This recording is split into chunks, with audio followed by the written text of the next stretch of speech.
প্রাণের মা, মা গো মা, কোথায় গেলে মোরে ছাড়িয়া, জনম দুঃখী এতিম আমি, চায় না কেহ ফিরিয়া, জনম দুঃখী এতিম আমি, চায় না কেহ ফিরিয়া।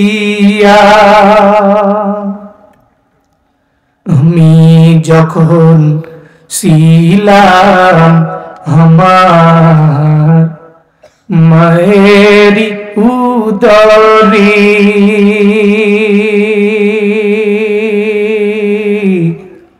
চলাফেরা করতেন যে মায়, কত কষ্ট করে। আমি যখন ছিলাম আমার মায়ের উদরে,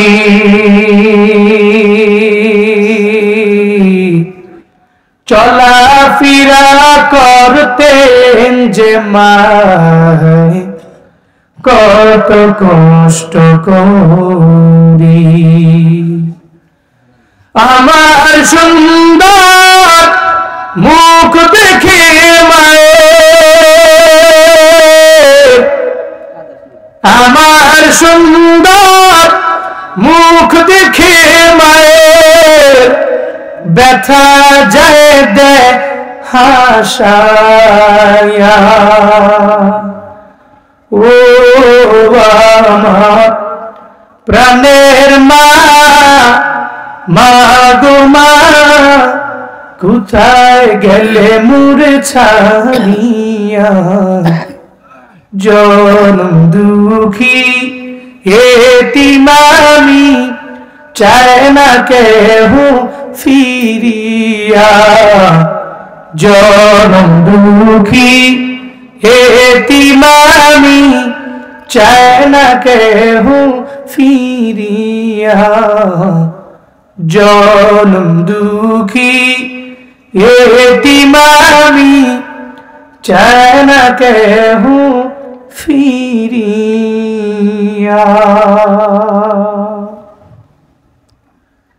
ওই মায়ের দোয়া নিয়ে বান্দা আগে গেলে তোমার জীবনটা বড় কামিয়াব হয়ে যাবে। ওই মায়ের দোয়া নিয়ে চলিও সলঙ্গা যুবকেরা, ওই মায়ের ভালোবাসা নিয়ে আগে যাও। দুনিয়াতে চলার পথে দাম বাড়বে, সম্মান বেড়ে যাবে।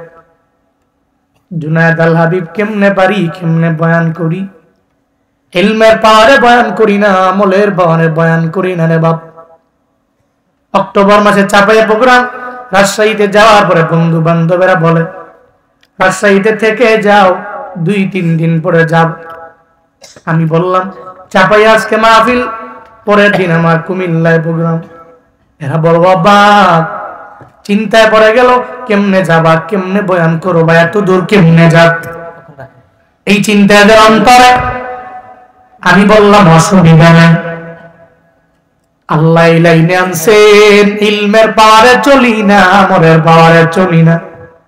কেমনে দৌড়াই জানো, সব আমার মাওলার দয়া, 2 নম্বরে আমার মা বাবার দোয়া।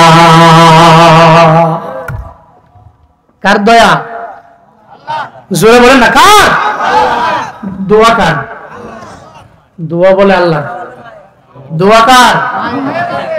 আর দয়া কার? আল্লাহর দয়া। আব্বা আম্মার দোয়া নিয়ে চলি। এই জন্য নিয়ত করো যুবকরা, এই বিয়ে করলে কি হয়েছে, এই যে একটা অবজেকশন আমাকে দিলে আমি অবাক। কি কয় এ বাংলাদেশে নয়, পুরো পৃথিবীতে এই জগৎ তো এখন থাকার কথা না, যে যেভাবে মায়ের বয়ান করে, আব্বার বয়ান করে, এরপরেও তুমি বউয়ের কথা শুই না, তোমার মাকে প্রায়োরিটি না দিয়ে বউকে দাও। বউ থাকবে বউর জায়গায়, বউকে স্নেহ করো, মায়া করো, মা মায়ের জায়গায়। হ্যাঁ উঠছে কেন, তুমি উঠলে কেন? সাইও তো না দেয়নি, মাফলার কান দলে দৌড় মারছে। জোরে কোন আমিন, আরো জোরে কোন আমিন, জোরে কোন মারহাবা, জোরে মারহাবা। আমি বিষয়ে কথা বলতাম না, আজকে নিয়োগ ছিল না, কিন্তু আমার বলার পরে আমি বলতে বাধ্য হইলাম। আব্দুল উজ্জা ছোটবেলায় মা হারা গেছে, চিন্তা করে আরে মা তো নাই। কয়েকদিন পরে বাবা একটা সুন্দরী রমণী ঘরের মধ্যে আনলো। এখন আপন মা না সৎ মা রে বাবা, মনে রাখবা আপন মা তো আপন মা, সৎ মা তো সৎ মা। জীবনে কোনদিন সৎ মা আপন মায়ের মতো করতে পারবে না, ঠিক কিনা? আমরা এলাকায় বলে বাবা যদি মারা যায়, মা যদি মারা যায়, বাবায় চালুই হয়ে যায়। এটা এলাকায় বল। বাবায় কেমন যেন সন্তানের দেখতেও পারে না। আব্দুল উজ্জার বাবায় আব্দুল উজ্জার খবর নেয় না, আব্দুল উজ্জার ব্যাপারে চিন্তাও করে না। একটা সুন্দরী রমণী ঘরের মধ্যে আনলো। এবার তো মায়ের আদর পায় না, ওদিকে বাবারও আদর নাই। আবার কয়েকদিন পরে বাবায় দুনিয়া থেকে বিদায় নিয়ে চলে গেল। এখন মাও নাই বাবাও নাই, দুই এক কেমন পরিমাণে এতিম হয়ে গেছে। ঘরের মধ্যে সৎমায় কয় আমার ঘরের মধ্যে তোরে আমি রাখতে পারবো না, লালন পালন করতে পারবো না। আব্দুল উজ্জারে ধইরা নিয়ে চাচার ঘরের মধ্যে দিয়ে দেয়, কয় চাচার ঘরের মধ্যে থাকবা, যে যা বলবে সব করায় করায় গন্ডায় গন্ডায় মানবা। হ্যাঁ আব্দুল উজ্জা তোমার এই ঘরের মধ্যে রাইখা গেল, চাচায় যা বলবে মেনে নেও, চাচার কথা মতো নিজের জীবনটারে সাজাও। যখন আব্দুল উজ্জারে চাচার ঘরের মধ্যে দিয়ে আস, চাচায় নিজের মতো খাটায়, এরপরে এক বেলা দিলে দুই বেলা দেয় না। একটা পর্যায়ে একদিন মনের মধ্যে চিন্তা চলে আসলো, আমার মদিনাওয়ালা নবীর দাওয়াত কেন যেন অন্তরের মধ্যে চলে আসলো। মনের মধ্যে বাড়ি দিয়ে দিল, আমি যে মূর্তি পূজা করার জন্য লিপ্ত হয়ে যাই, এই মূর্তি পূজা তো আমার জান্নাতে নিতে পারবে না, আমার জাহান্নামে নিয়ে যাবে। আল্লাহর দেওয়া আসমান খাই, ভোগ করি আমার মাওলার দেওয়া জমি, আল্লাহর দেওয়া নিয়ামত আমি ভোগ করলাম, কিন্তু আমি যদি বারবার শিরকের গুনার মধ্যে লিপ্ত হয়ে যাই, তাহলে তো আমার আল্লাহ আমার প্রতি রাজি হবে না। আল্লাহ একটু একটু করে আব্দুল উজ্জাকে হিদায়াত নামক দৌলতটা সম্পত্তিটা আমার মাওলা দিয়ে দেয়। কেন এটা সম্পত্তি জানো রে বাবা?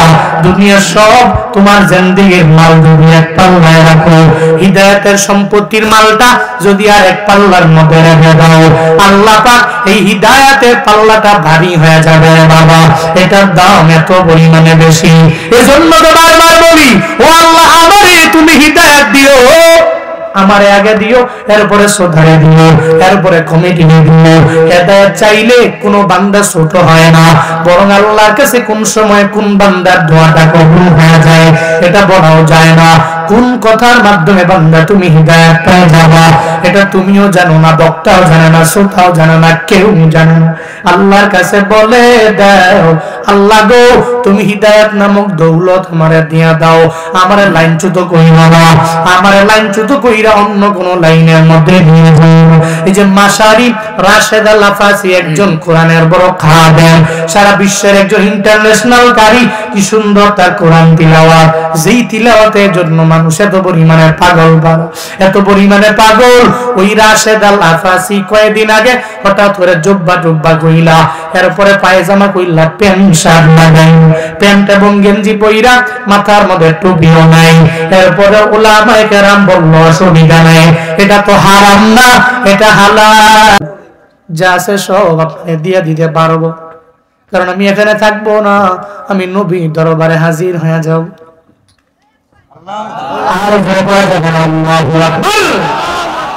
আমার বিদায় দেন, আমি এলাকার মধ্যে থাকতে রাজি, আমি থাকবো না, আমি আমার মদিনাওয়ালা নবীর দরবারে হাজির হয়ে যাব। চাচা কয় তোমার পরনের জামাটা আমার টাকায় কেনা, এই জামাটা আমার হাতের মধ্যে দাও। জামাটা কইলা দিয়া দিল, কয় কালেমার জন্য দিয়া দিলাম। কয় তোমার পরনের যা আছে সব আমার টাকায় কেনা, তোমার গেঞ্জি আমার টাকায় কেনা, তোমার পরনের প্রত্যেকটা বস্ত্র আমার, আমি চাচার টাকার মাধ্যমে কেনা, সব আমি চাচার হাতের মধ্যে মধ্যে দাও। আব্দুল রোজা ডেকে বলে, ও চাচা আমার, সব আমি আপনারে খুলে খুলে দিয়া দিলাম, এখন আমারে বিদায় দেন, দুনিয়ার মধ্যে আর দেখা হবে না। এরপরে চাচা কয়, তোমার পরনের লুঙ্গিটা আমার টাকার মাধ্যমে কেনা, এই লুঙ্গিটাও দিয়া দাও, এই লুঙ্গিটাও আমি নিয়ে চলে যেতে চাই। তোমার এই লুঙ্গিটা দিয়া দিতে পারি না, কারণ তুমি আমার দলের না, তুমি আমার দলের হয়ে গেলা, এই লুঙ্গিটা আমারে খুলে দেওয়া লাগবে। আব্দুল রোজা চোখের পানি ছেড়ে দেয়, জানা দেয়, চাচা গো, এই দুনিয়াতে আমি আব্দুল রোজার মা নাই, আমার বাবা নয়, আমি বড় এতিম মানুষ, বড় দুস্থ অসহায় মানুষ, আমার কেউ নাই। কিন্তু আমি যদি এখন লুঙ্গিও দিয়া দেই, কোন ঘরের মধ্যে আমি যাব, কোন বাড়ির মধ্যে আমি যাব, যেখানে গেলে আমার পরনে একটা লুঙ্গি আমারে দিবি? কারণ চাচা আপনি জানেন, আমার বাবারে আমি হারাইছি, আমার মারও আমি হারায় ফেলছি, আমার মাও নাই, আমার বাবাও নাই, এই পরনের লুঙ্গিটা আমি আপনারে দিয়া দিলে আমি উলঙ্গ হয়ে যাব। আমি উলঙ্গ হইয়া আমি এমন একটা যুবক, আমি এলাকায় আমার লজ্জাস্থান দেখে দেখে আমি ঘুরতে পারবো না। ও চাচা গো, আমার লুঙ্গিটা কি আমারে দিয়ে দেওয়া যায় না? আব্দুল রোজা চাচা ভাতিজারে জানায় দেয়, ভাতিজানি, তোমার এই লুঙ্গিটা আমি তোমারে দিয়ে দিব, একটা শর্তে, যদি তুমি কালেমাটা ছেড়ে দাও, আমার দলের মধ্যে যদি আসতে পারো, এর মানে যদি মুক্তার হয়ে যেতে পারো, কালেমা যদি ছেড়ে দাও, তাহলে আমি তোমার লুঙ্গিটা তোমারে দিয়ে দিব, এমনকি আমার সব পুরো জিন্দেগি জন্য কামাই আমি তোমার মালিক বানায়া দিব। আব্দুল রাজ্জাক বলে, চাচা আমার, আমি একবার ওযু কি আছে না নাই এর খবর নাই, ঠিক কি না? তাহলে জুয়ান কাল ওই বুড়া, ওই সময় তো নিজেরই ওযুর গ্যারান্টি নেই, নামাজ কয় রাকাত পড়ছি মন হই নাই, কিন্তু জুয়ান কালে ওযুর গ্যারান্টি দেওয়া যাবে? কয় রাকাত পড়ছেন এই গ্যারান্টি দেওয়া যাবে? যুবকরা নিয়ত করেন, শুধুমাত্র চৌধুরী গুগাটের যুব সমাজেরা মাহফিল করবে এমন নয়, বরং এরা মাহফিলের পাশাপাশি 5 ওয়াক্ত নামাজ আদায় করবে। রাজি আছেন তো যুবকরা? ইনশাআল্লাহ। চৌধুরী গুগাটের যুব সমাজেরা, যুবকরা শুধু হাত তোলেন, একটু যুবকরা হাত তোলেন, যুবকরা হাত তোলেন, হাত তোলেন, আল্লাহকে দেখাইয়া দেন, আল্লাহকে। মুরব্বীরা পরে, যুবকরা আগে, যুবকরা আগে। এই যুবকেরা যদি নামাজি হয়ে যায়, পুরো সলঙ্গার রূপ অটোমেটিক চেঞ্জ হয়ে যাবে, ঠিক কিনা? আল্লাহ আমার যুবক ভাইদেরকে নামাজি বানায় দেন, আরো জোরে বলেন আমিন। তুমি রমজান এলে রাখো না রোজা, দিনকে করো আঘাত, পয়সা করির নেই তো অভাব, দাও না তো যাকাত, তুমি ইমানদারির বড়াই করো, নেই তোমার ঈমান, তুমি ইমানদারির বড়াই করো, নেই তোমার ঈমান, তুমি কেমন মুসলমান, তুমি কেমন মুসলমান, কেমন মুসলমান, তুমি কেমন মুসলমান। তুমি সুদের টাকায় প্রাসাদে গড়ো, ঘুষও ছাড়ো না, দিন দুঃখী না খেয়ে মরে, খবর রাখো না। আছে না নাই? মুসলমান, তুমি মুসলমানের ঘরে জন্ম নিয়া তুমি সুদি লেনদেন করো, তুমি ঘুষ খাও, আবার বেটকাইয়া আমি মুসলিম, মুসলিম। আছে না নাই? আমি যদি তার চায়ের দোকানে গিয়া বলি তুমি স্পষ্ট টাটকা মুনাফিক, তুমি এশার নামাজের আজান হয় চায়ের দোকানে বৈশা পায়ের তুলে পা দিয়া, পায়ের উপরে পা দিয়া 4 টান মারো, 9টা বাজে যখন ইমাম সাহেব মসজিদের দরওয়াজা ক্লোজ করে বাড়ি ফিরে, ইমামকে বলো কি ও কই যাও? নামাজ পড়ে এলাম। আজান দিছে, ঠিক কিনা?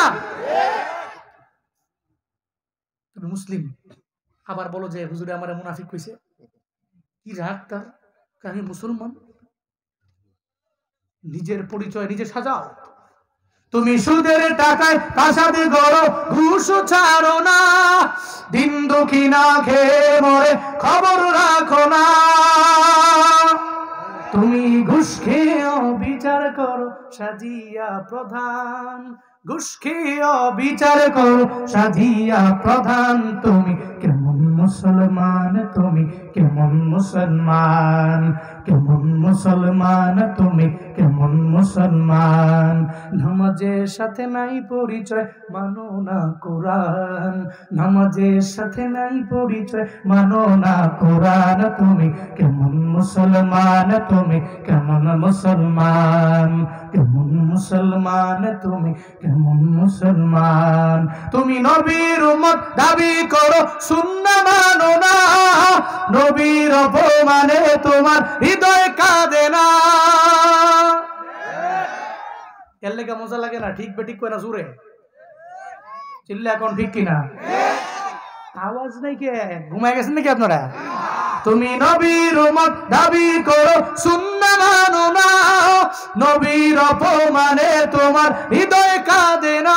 তুমি বিজাতীয় সংস্কৃতিতে সপেছো পরাণ। তুমি কেমন মুসলমান, তুমি কেমন মুসলমান, কেমন মুসলমান তুমি, কেমন মুসলমান।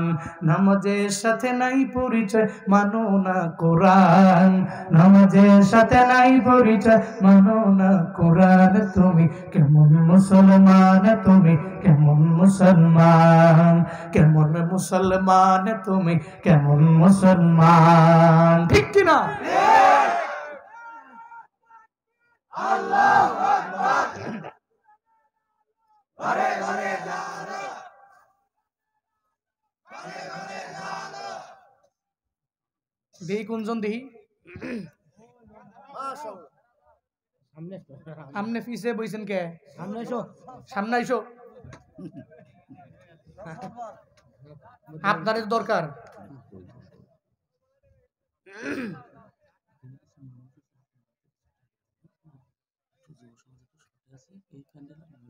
হাই আসেন, দৌড়ান। আমি এখনই বলতেছি, একটু পরে বলতেছি। আসেন, আপনি দাঁড়ায়া দাঁড়ায়া তাকবীর দেন, সবাই তাকবীরের আওয়াজগুলো দেন।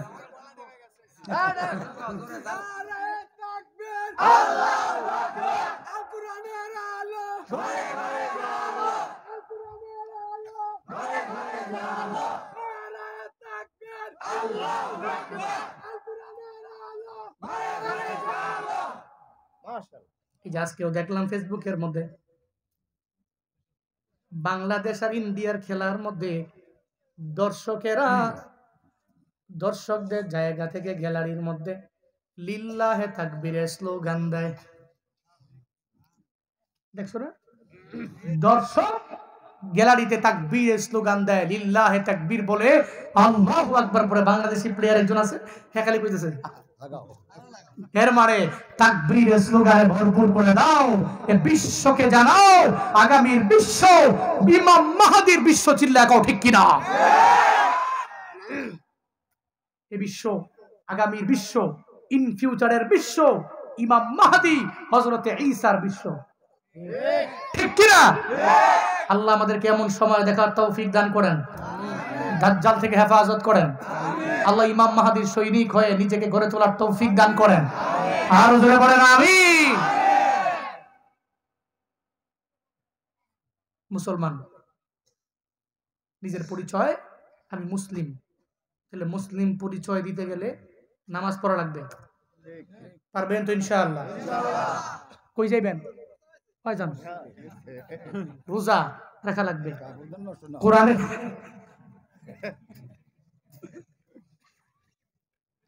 বিপদে হুজুর বলতেছে কাপড় যাতে নষ্ট না হয়। শুনেন, আমি ওই 8টায় বসতে ঠিকই আছে। অনেকে ওই যে আমার আগে যিনি বক্তা ছিলেন, এর আগে বক্তা ছিলেন, এসব করে বসতেন। এটা প্রয়োজন আছে, এটা কিন্তু এটার নাম ধইরা জুতাগুলো এনে ঢুকাইয়া আস্তে করে 4-5 জনে মিল্লা বেরোয়া মাহফিলটাকে একেবারে লাল বাতি জ্বালায়া ভাই যাবেন গা, আর আমি এনে বয়ে বয়ে দেখমু, এটা হবে না। ঠিক কিনা?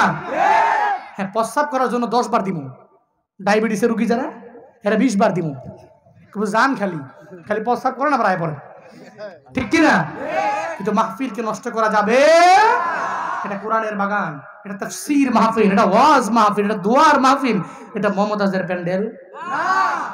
মমতাজ আইলো আর খালি ডানে বামে একটু ঘুরে টুরে এরপরে ফাইটটা যায় যখন গান গাইলো হেরে দেখলাম যদি চেহারাটা সুন্দর লাগে নাচটা ভালো হয় তাহলে কতক্ষণ দেখবো তাহলে জামুগা এটা কি এটা এটা এটা এটা মাহফিল এখানে বক্তা যা বলবে শুনবো দোয়া দিয়ে জিন্দেগি যত গুনাহ আছে মাফ লইয়া আল্লাহর কাছে বইলা এরপর বাড়ি যাবো বলি ইনশাআল্লাহ আল্লাহ পাক তৌফিক দান করেন পড়েন আমিন সিরাজগঞ্জের মানুষকে ভালোবাসি আমি না ভালোবাসলে কত বয়ান করি সোলঙ্গায় ওই দিনও বয়ান করছি চান্দাই গোনায় বয়ান এদিকে শেরপুর ধুনটে বয়ান এরপর এদিকে উল্লাপাড়া শাহজাদপুর এনায়তপুর মুখস্থ হয়ে গেছে কেমন এই জন্য বাসা থেকে বের করতে হওয়া লাগবে কেমনে বের হওয়া লাগবে সব জানি আমি আল্লাহ এই জনপদের মানুষগুলোকে কবুল করেন আল্লাহ ইসলাম প্রিয় হাসরের ময়দানে একসাথে জান্নাতে যাওয়ার তৌফিক দান করেন আরো জোরে পড়েন আমিন বলতেছিলাম আব্দুল উজ্জা অন্তরের মধ্যে হিদায়াত বললো যে আমি কালেমা ছাড়তে পারি না কিন্তু লুঙ্গি ছাড়তে পারবো ধরেন আপনার লুঙ্গি আমি আপনাকে দিলাম আমার বিদায় দিয়া দেন আমি চলে যাব মদিনাওয়ালা নবীর দরবারে যদি কালেমা পরে মুসলমান হয়ে যেতে পারেন দুনিয়াতে দেখা হতে পারে অথবা যদি মুসলমান হয়ে যান হাসরের ময়দানে রবের জান্নাতে মুলাকাত হয়ে যাব আব্দুল উজ্জা বিদায় নেয় উলঙ্গ হইয়া নিজের লজ্জাস্থানটাকে মুট কইরা ধুইরা দৌড় দেয় এসব মায়ের দরবারে দরওয়াজার সামনে দাঁড়ায়া গিয়া বারবার মায়েরে বল ও মা গো দরওয়াজা খুলো আমি আব্দুল উজ্জা তোমার দরওয়াজার সামনে দাঁড়ানো একবার যখন ডাক দেয় মা দরওয়াজা ওপেন করে না দুইবার ডাক দেয় ওপেন করে না তিনবার যখন ডাক দেয় দরওয়াজা খুইলা দেখে আব্দুল উজ্জার হালাত ভালো না মা কয় আব্দুল উজ্জা রে এমন হালত কেন তোমার কে এমন করলো তোমার লুঙ্গিটা পর্যন্ত পরনের মধ্যে নাই কেমন কেন হয়ে গেল আব্দুল উজ্জা ডেকে বলে ও মা আমার দুনিয়াতে আমি ছোটবেলায় আমার মায়ের আদর আমি পাই নাই মা রে হারাই না আমার বাবাও নাই আমার মা নাই আমার বাবা নাই আমি বড় এতিম বড় অসহায় এই কারণে চাচার ঘরের মধ্যে আপনি আমারে দিয়া দিলেন আমি কালেমা পরে মুসলমান হয়ে যাওয়ার পরে আমার চাচাই আমার পরনের লুঙ্গিটা পর্যন্ত কইলা নিয়া চইলা গেল এই জন্য আমি আপনার দরবারে আসলাম আপনি যদি আমারে এমন একটা কিছু দেন যে আমার লজ্জাস্থানটারে ঢাকবো আমি আর আপনার এলাকায় থাকবো না আমি মদিনাওয়ালা নবীর দরবারে চলে যাব এরপরে যখন মায়ে কয় আমার ঘরের মধ্যে তো আব্দুল উজ্জা কিছু নাই কয়েকটা কম্বল যদিও থাকে আমারে দেন না একটা কম্বল যখন দেওয়া হয় ওই কম্বলটাকে দুইটা ভাগ কইরাম জুলবাদাইনের জন্য নাম আব্দুল উজ্জা তখন কম্বলটারে ভাগ কইরা এবার মায়েরে বলে ও সৎ মা আমারে বিদায় দাও দুনিয়ায় দেখা হবে যদি কালেমা পড়ে মুসলমান হয়ে যেতে পারো যদি মুসলমান না হও আর জগতে দেখা হবে না হাসরের ময়দানেও দেখা হবে না এরপরে বিদায় লইয়া দৌড়াইয়া মসজিদে নববী পর্যন্ত যখন রওনা হয়ে যায় ওইখানে যাওয়ার পরে রাহমাতুল লিল আলামিন সাহাবায়ে কেরাম সামনে নিয়া মদিনাওয়ালা নবী বয়ান করে দরওয়াজার সামনে গিয়া উকি মারে নবী যখন দেখছে রে নবী দেখছে একজনে উকি মারলো এই সাহাবী দেখ না দরওয়াজার সামনে কে দাঁড়ায় আছে কে যেন উকি মারছে রে তারে আমি নবীর দরবারে আন না এবার সাহাবী বের হয়ে যায় দরওয়াজার সামনে গিয়া তাকায়া দেখে একজন আব্দুল উজ্জার বেশের মতো ওই আব্দুল উজ্জা এরা নাম জানে না কিন্তু লোকটারে দেখলেই তো মনে হয় পাগলের মতো দেখা যায় তার পরনের মধ্যে কম্বল দিয়া খালি লজ্জাস্থানটারে ঢেকে ফেললো আবার চুলগুলা কেমন যেন উলট পালট দেখা যায় চেহারার মধ্যে কোনো সৌন্দর্য নাই একটা কালো চেহারা নিয়ে দাঁড়ায় আছে এবার যখন তার ব্যাপারে আমার মদিনাওয়ালা নবীরে বলে মায়ান নবী বলে আসতে দাও আমারে সামনে আইনা দাও যখন আব্দুল উজ্জারের সামনে আইনা দেয় আমার নবী জানায়া দেয় এই ছেলে কই তোমার বাড়ি কি তোমার পরিচয় কেন তোমার এমন চেহারা আবার কেন তোমার এই চুলগুলা এমন আমারে জানায়া দাও আব্দুল উজ্জা বলে নবী আমার আপনারে দেখার জন্য আমার জীবনটা আজকে এমন হয়ে গেছে আপনাকে দেখার জন্য আমি আব্দুল উজ্জা কত বড় পাগল ও পয়গম্বর আপনাকে দেখার জন্য আপনার কালেমা পড়ে আমি মুসলমান হয়ে গেলাম চাচার সামনে আমার মাও নাই, আমার বাবা নাই, কেউ নাই। আমার চাচায় আমি যখন কালেমা পড়ে মুসলমান হলাম, লুঙ্গিটা পর্যন্ত আমার কেড়ে নিয়ে গেল। মায়ার নবী শুই না, চোখের বাড়ি ফালায়া ফালায়া কান্দে আর বল, আব্দুল উজ্জা রে, তোমার মা নাই, তোমার বাবা নাই। আমি নবীও তো এমন এতিম রে, আমারও মা নাই, আমারও বাবা নাই, আমার কেউ দুনিয়ায় নাই। এমন একটা জীবন আমার, দুনিয়াতে আসার পরে বাবার আদর কেমন আমি পাই না। মায়েরও আমি 6 বছর বয়সে হারাইছি, 8 বছর বয়সে আমি দাদারেও হারাই ফেললাম। আমার মতো এতিম কেউ নাই। আমি জানি এতিমের কত পরিমাণে কদর আমি নবী ভালো করে জানি। ও আব্দুল উজ্জা, আয় আয়, আজকে তুই কালেমা পড়ে মুসলমান হয়ে গেল। কালেমা পড়ে মুসলমান হওয়ার পরে তোমার নাম আব্দুল উজ্জা থাকতে পারে না। আজকে থেকে তোমার নাম আমার আল্লাহর দরবারে সবচেয়ে প্রিয় নাম হলো 2টা, একটা আব্দুল্লাহ আর একটা হলো আব্দুর রহমান। আজকে থেকে তোমার নাম আব্দুল উজ্জা থাকবে না, তোমার নাম আমি নবী দিয়া দিলাম আব্দুল্লাহ। পড়েন মারহাবা। কি নাম? আজকে থেকে তোমার নাম আব্দুল উজ্জা নয়, আজকে থেকে তোমার নাম আব্দুল্লাহ। আমি নবী তোমাকে আব্দুল্লাহ নাম দিলাম। হ্যাঁ, আব্দুল্লাহ জুলবাদাইন, আসহাবে সুফফা যারা, এদের মধ্যকার তুমিও একজন। মসজিদে নববীতেই থাকবা, তোমার খাবার দাবারের ব্যবস্থা আল্লাহ আমার উসিলায় করে দিবে। আরো জোরে পড়বেন না সুবহানাল্লাহ। এরা নবীর আদর্শের মালা গলায় লাগাইছে। নবী বলছে আব্দুল্লাহ জুলবাদাইন জান্নাতে আমার সঙ্গে থাকবে। এরা জান্নাতি, জান্নাতি মানুষ, এরা দুনিয়াতে হয়ে গেছে। এই জন্য আসেন না, আমি আর আপনিও যদি চলার পথে নবীর আদর্শের মালা গলায় লাগায় চলতে পারি, সম্ভব আমার দ্বারাও। ওই আল্লাহ যেহেতু এখনো আছে, ওই আল্লাহ এখনো আমাকে মায়া কইরা জান্নাতে ঢুকাইয়া দিতে পারে। লাস্ট একটা